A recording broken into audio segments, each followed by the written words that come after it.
동상이몽이라는 이야기가 있지요. 프로그램도 있고 같은 곳에 있는데 엉뚱한 생각을 한다는 얘기입니다. 여러분, 동행한다는 게 뭡니까? 우리는 동행한다고 생각하면 같이 걷는 것을 얘기합니다. 그런데 여러분 아는 것처럼 같은 자리에 있는데 딴 생각을 합니다. 또는 전혀 다른 곳에 있는데 같은 생각을 합니다. 그러면 누가 같은 생각을 하고 누가 같은 가치관을 갖고 누가 같은 마음을 가진 것입니까? 물론 사람들이 생각할 때 같은 장소에 있는 사람이 같은 생각을 하는 것이 제일 좋을 수 있겠지만 같은 곳에 있으면서 다른 생각을 하지 않습니까? 부부가 살면서 또는 연인들이 또는 친구들이 함께 무엇을 하려고 할 때 전혀 엉뚱한 이야기들을 할 때가 많지 않습니까? 바로 이것을 보여주는 아주 결정적인 장면이 오늘 본문의 이야기입니다. 하나님이신 예수님은 이 땅을 바라볼 때마다 또 이 땅에 오셔서 성도들을 백성들을 바라볼 때마다 참으로 안타까웠습니다. 또 한편으로는 답답했습니다. 여러분, 자녀들을 바라볼 때 어떤 마음이 있습니까? 늘 두 가지 마음이 공존하지 않습니까? 첫째는 안타깝습니다. 불쌍합니다.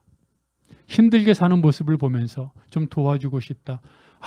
잘 살아도 또 열심히 고생하는 모습, 아침부터 밤늦게까지 일하는 모습, 공부하는 모습을 보면서 어떻게 내가 좀 도와줄까?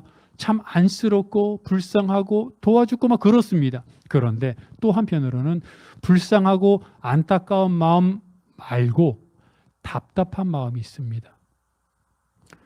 부모 마음에 100% 드는 자녀가 어디 있겠습니까?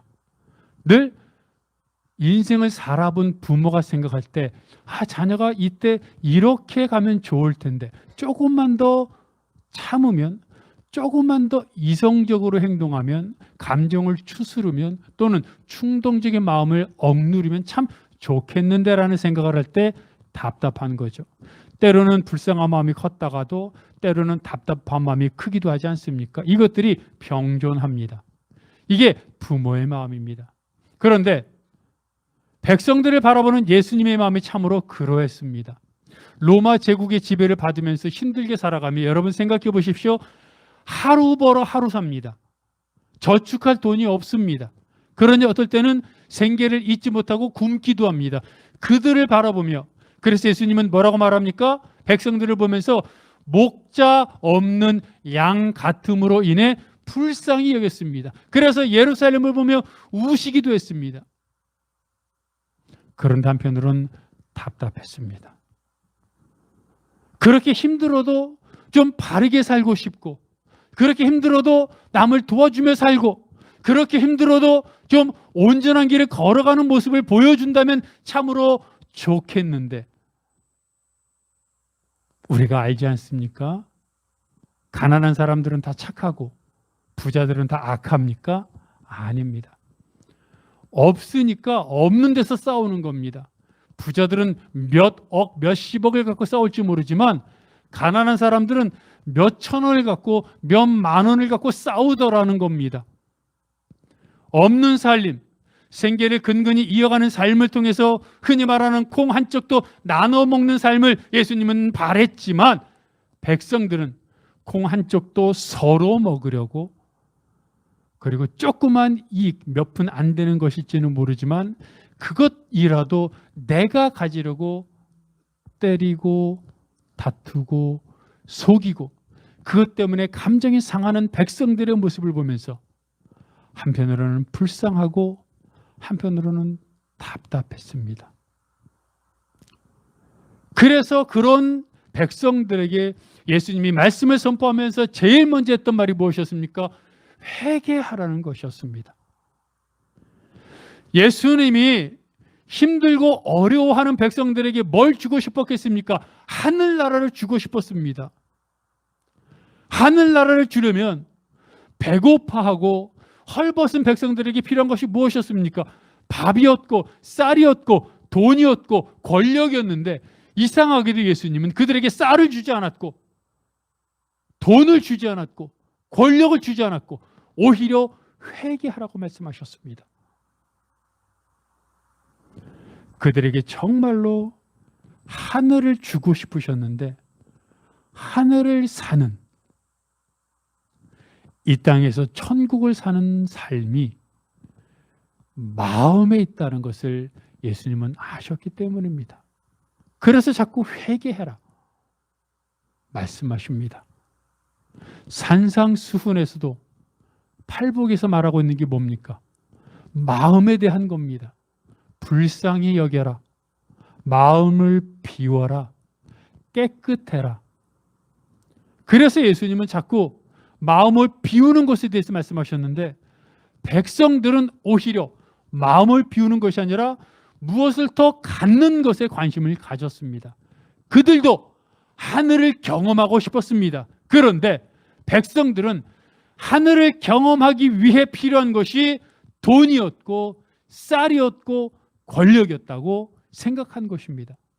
이게 바로 동상이몽입니다. 같은 시대에 같은 장소에 예수님과 백성들이 있었는데 서로 엉뚱한 다른 생각들을 하고 있더라는 겁니다. 예루살렘에 입성하시는 예수님의 마음은 어땠습니까? 예수님은 왜 예루살렘에 입성했습니까? 마태복음 21장 16절은 이렇게 말하고 있지 않습니까?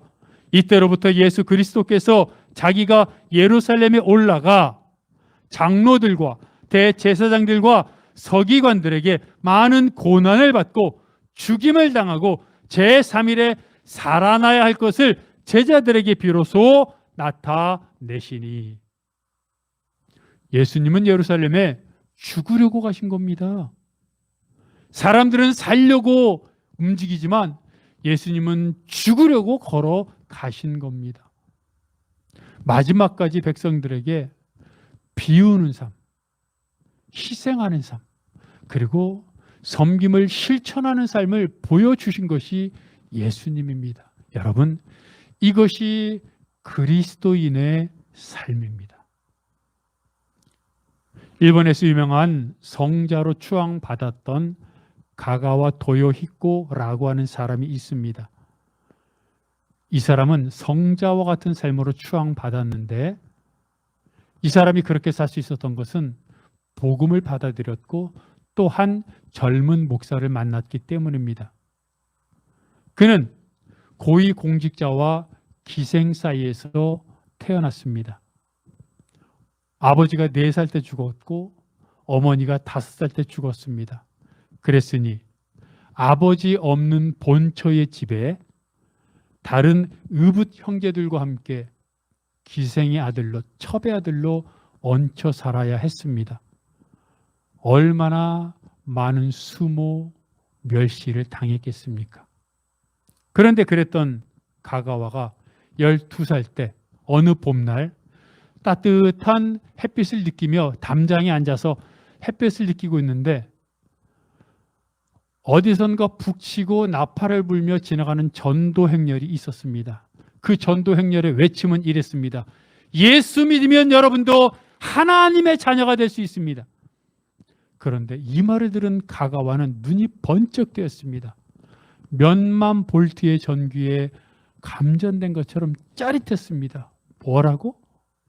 예수를 믿으면 나 같은 기생의 아들, 나 같은 첩의 아들도 하나님의 자녀가 된다고?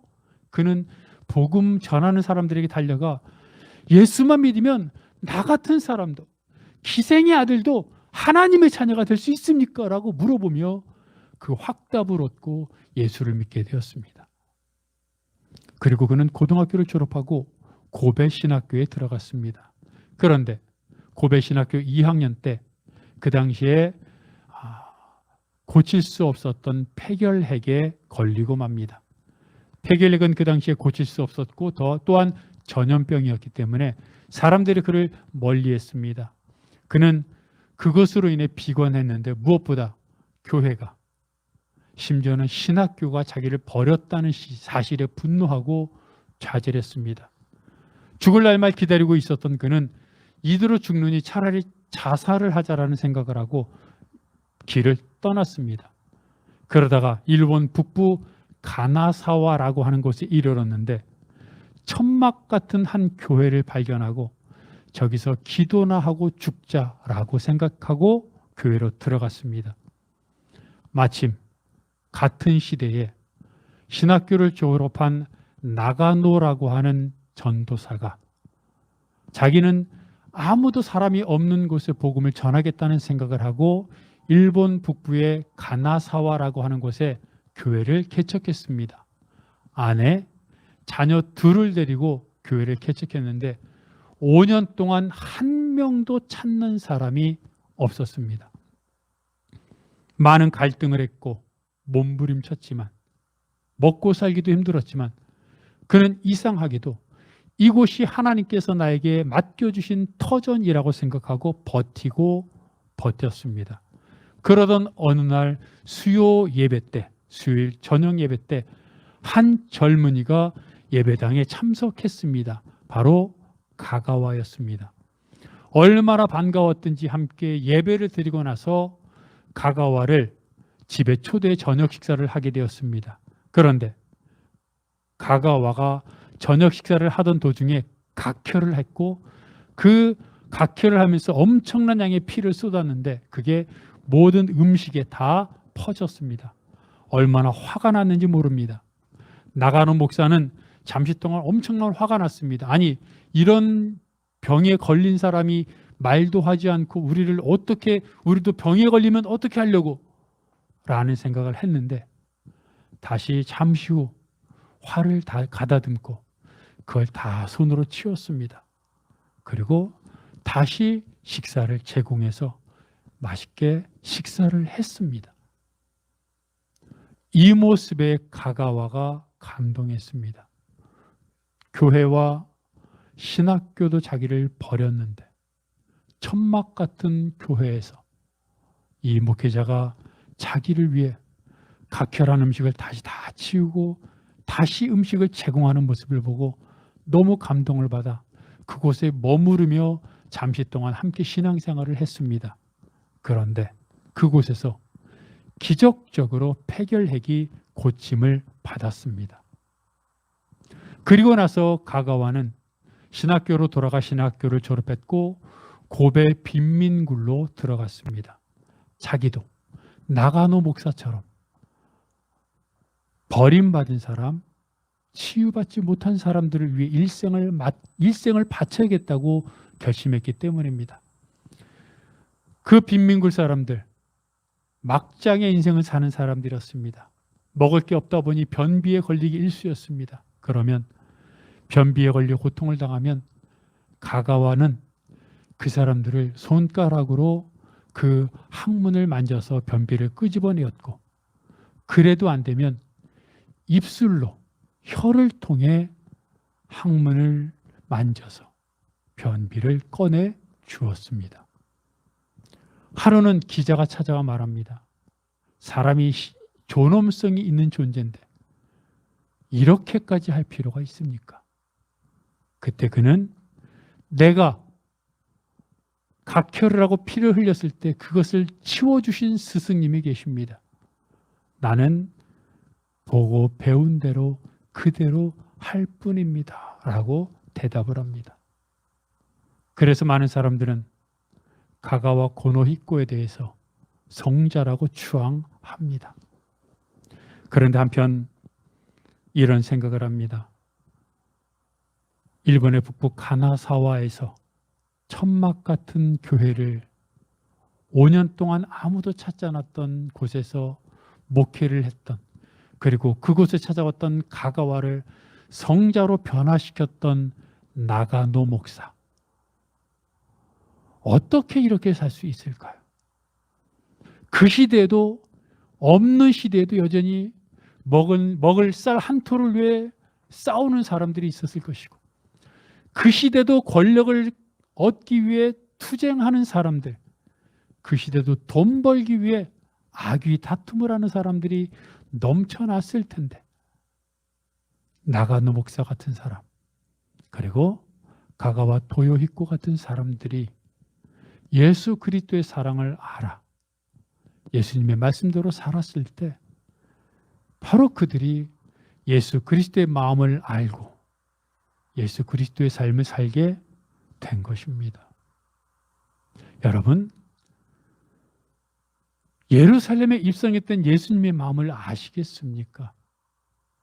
하나님의 아들로서 하늘 보좌를 버리고 이 땅에 오셔서 고난받고 십자가에 달려 죽으면서까지 자신을 주셨던 예수님, 그리고 그 모습을 조금이라도 본받기를 바랬던 예수님의 그 안타까운 마음, 한편의 답답한 마음을 아시겠습니까? 그런데 무리들은 어땠습니까? 오늘 본문을 보면 그들은 예수님이 지나가는 길에 자기들의 겉옷을 깔았습니다. 심지어는 종려나무 가지를 꺾어다가 깔았습니다. 종려나무 가지는 승리, 기쁨을 의미하는 나무입니다. 즉 예수님이 오셔서 이제 우리는 로마 제국으로부터 해방될 것이라고 생각했습니다. 뭐라고 외칩니까? 호산나 찬송하리로다. 다윗의 이름으로 오시는 주여. 다윗의 자손이라고 말합니다. 다윗의 자손은 왕을 의미합니다. 호산나는 구원하라는 뜻입니다. 왕이시여 우리를 구원해 주소서. 어디서부터? 로마로부터, 가난으로부터, 질병으로부터, 위험으로부터 구원해 달라고 하는 겁니다. 여러분 잘 생각해 보십시오. 예루살렘으로 입성했던 예수님을 바라보는 사람들의 마음은 예수님을 마치 알라딘의 요술램프처럼 바라봤던 겁니다. 로또처럼 바라봤던 겁니다. 예수님이 이스라엘의 왕이 되면 로마로부터 해방되고 소문을 듣자하니 병든 사람도 고치고 귀신도 쫓아내고 심지어는 죽은 사람도 살리시고 보리떡 5개 물고기 2마리로 남자, 어린아이와 여자를 제외하고 5,000명을 먹였던, 또 소문을 듣자하니 갈릴리 바다에서 바람과 바다도 잔잔하게 했던 그 예수가 이스라엘의 왕이 되면 이제 우리는 고생 끝 행복 시작이라고 생각한 겁니다. 유토피아. 예수님은 자신을 주시고 비우고 헌신하는 모습을 가르쳐주고 실천하기 위해 오셨는데 사람들은 나를 비우는 게 아니라 예수님을 통해 얻으려고 한 겁니다. 독립을 얻고 건강을 얻고 재물을 얻고 그리고 모든 것이 만사 형통할 것이라고 생각했던 것입니다. 이것처럼 커다란 동상이몽이 어디 있습니까? 그런데 여러분, 예수 믿는 사람들의 마음이 사실 이와 같지 않습니까? 회사가 어려운데 예수님께 기도하면 하나님이 다 회사 번창하게 해주실 거고, 또 건강하게 해주실 거고, 부유하게 해주실 거고, 높은 자리에 내가 올라갈 수 있도록 도와주실 거고. 중요한 것은 그것이 목적이 되어버린다는 겁니다. 그리고 그 목적, 기대가 무너지는 순간 그들은 분노하고 실망합니다. 오늘 본문에서 예수님을 향하여 호산나 다윗의 자손이여 우리를 구원하소서 외쳤던 무리들이 며칠 후에 예수님을 십자가에 못 박으라고 외치는 사람들로 변했습니다. 왜 그랬습니까? 로마로부터 구원해 줄 줄 알았는데, 병든 자도 고치고 먹을 것도 주고 이스라엘을 유토피아로 만들어 줄 줄 알았는데 오히려 대제사장들에게 잡혀 죽을 날을 기다리는 양의 모습, 죄인의 모습으로 나온 것이 그들을 분노하게 만들었던 겁니다. 그래서 그들은 분노와 좌절과 실망에 겹쳐 유대 지도자들의 꾀임에 빠져 예수님을 십자가에 못 박으려고 외치는 사람들이 되었던 겁니다. 얼마 전에 TV 프로그램에서 부자의 이야기를 들었습니다. 자질구레한 거 빼고 건물만 500억이라고 합니다. 그 사람의 하루 일과는 아시죠? 6,500만 원짜리 오토바이가 있다고 합니다. 이렇게 딱 하는 거 있죠? 이렇게 딱 하고 부릉 하는 6,500만 원짜리 오토바이를 타고 매일마다 자기 건물을 돌아다니면서 관리하고 500억이니까. 그리고 새로운 매물이 있나 살펴보고 매물이 있으면 투자 가치가 있나, 사는 게 좋을까, 다른 걸 사는 게 좋을까, 맨날 그럽니다. 그리고 나서 앞으로 계획이 지금 50대 초반인데 60이 되면 은퇴해서 서울에 시설 좋은 요양원이 있는데 그곳에 부인과 함께 들어가서 고생하지 않고 편안하게 노후를 보내고 싶다. 그 이야기를 듣는데 거기 참석했던 사람들이 다 눈이 휘둥그레지고 부러워서, 그들만 그런 게 아니라 그걸 보고 있는 나도 부러워서, 와, 500억이 아닌 50억도 좋은데, 50억이 뭐야, 5억도 좋은데, 아니 6,500만 원짜리 오토바이를 타고 얼마나 부럽습니까? 그런데 그것을 보면서 부러운 마음이 가득하긴 했었는데 한편으로는 이런 생각도 잠시 후에 들었습니다. 정신을 차리고 나서 생각해 보니 그 돈이 지금은 편하게 하고 인생 마감할 때까지는 정말 남부럽지 않게 행복하게 해줄 수는 있을지 모르지만, 성경이 말하기를 인생은 아침에 잠깐 나타났다 사라지는 안개와 같은데, 문득 그 생각을 했습니다. 그분에 대해서는 아무것도 모르지만 그분이 정말 60에 은퇴하고 세계 일주도 하고 맛있는 것 먹고 그렇게 살다가 만약 70, 80, 혹시 좋아서 90세에 이 땅을 떠난다고 합시다. 이 땅을 떠날 때 나는 해외 일주도 하고 행복하게 살았으니 여한이 없다, 이렇게 말하겠습니까? 그분이 하나님 앞에 설 때 하나님이 뭐 하다 왔니? 하고 물어보시면, 주님, 브라질도 갔었고요, 아르헨티나도 갔었고요, 하와이도 갔었고요, 맛있는 음식 먹으러 일본도 갔다 왔었고요, 이렇게 대답할 수 있을까요? 그런 삶을 생각해 보면 모든 것을 다 가졌던 바울이 그것을 버리고 다 버리고 고난과 핍박의 삶을 산 것을 어떻게 설명할 수 있을까요? 문제는 오늘 본문에서 예수님을 향하여 독립해 주소서, 질병을 구원해 주소서, 물질을 채워 주소서 했던 사람들이 세상 사람들이 아닌 하나님을 믿는 사람들이었다는 겁니다. 문제의 근본은 여기서부터 시작됩니다. 여러분, 하나님은 우리가 정말 이 땅에서 천국을 살기를 원하십니다. 그래서 우리들을 구원하셨고, 그래서 우리에게 필요한 것을 주십니다. 때로는 권력을 주십니다. 물질도 주십니다. 건강, 질병, 치료해 주십니다. 문제는 그것이 목적이 아니라는 겁니다. 그것은 우리가 영원한 생명을 얻고 구원을 얻고 하나님을 경험하는 삶을 위한 도구요, 수단과 방법인데, 어느새부터인가 예수 믿는 사람들에게도 돈이 목적이 되었고 건강이 목적이 되었고 권력이 목적이 된 것에서부터 문제가 발생한 겁니다. 주님은 예루살렘으로 오늘 입성하시면서 우리들에게 묻고 있는지 모르겠습니다. 나를 보면서 무슨 생각을 하니? 내가 너희들을 위해 나귀를 타고 이렇게 입성하고 있는데 너희들은 나를 위해 무엇을 하려고 하니? 나를 통해 무엇을 얻고자 하는 것도 중요한데 나를 위해 무엇을 하려고 하니 묻고 있는 것은 아니겠습니까?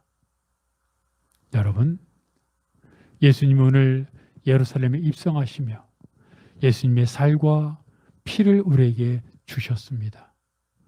그러니 우리도 예수님의 몸을 먹고 예수님의 피를 받아 마셨으니 우리도 자꾸 가지려고 하는 사람들, 얻으려고 하는 사람들을 향해 나도 갖는 것이 아니라 이제 나는 주고 섬기고 그리고 사람들에게 주고 하나님으로부터 받는, 사람들로부터 갖는 것이 아니라 하나님으로부터 받고 하나님으로부터 받은 것을 사람들에게 주는 그런 헌신과 희생의 삶, 믿음의 삶을 나도 예수님처럼 살겠다고, 나도 나귀 타고, 말이 아닌 나귀를 타고 사람들이 사는 예루살렘에 입성하여 섬기면서 살겠다고, 주를 위해 살겠다고 다시 한번 결단하는 여러분들 되시기를